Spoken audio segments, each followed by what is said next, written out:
Ilusyon ka na lang. Okay, go.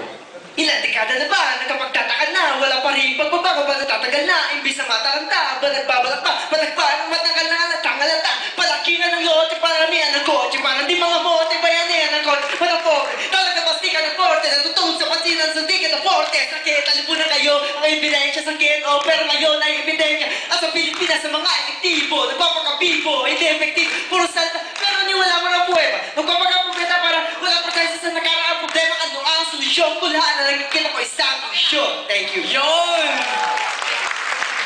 Okay, ito naman, si Kulakay naman.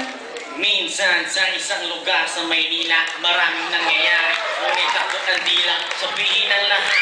Anin mo'y kagat-kagat kahit itago, hindi mo pwedeng biginin ng alamat na umusbong. Kahit na madami ang ulubong at halos hindi iba ang laya sa pagkakulong. Sa kamay ng iilang maabusong kikilan. Ang lahat ng pumalag, walang tanong ay kitilan na. Buhay, hukay, luhay, nagpapatunay na kahit hindi makulay. Kailangan magbigay kulay sa kung sino mang lamang. Mga bito ka nga lang, at kung wala ka nga lang, ay umupo ka na lang. Hanggang sa may nakasya na sumalungat sa agos. Wasakin ang mga kadena na siyang gumagapos ang kwento na mas astig pa sa bagong tahi na lonta. Ngayon alam niyo na ang kwento ni Asyong Salonga.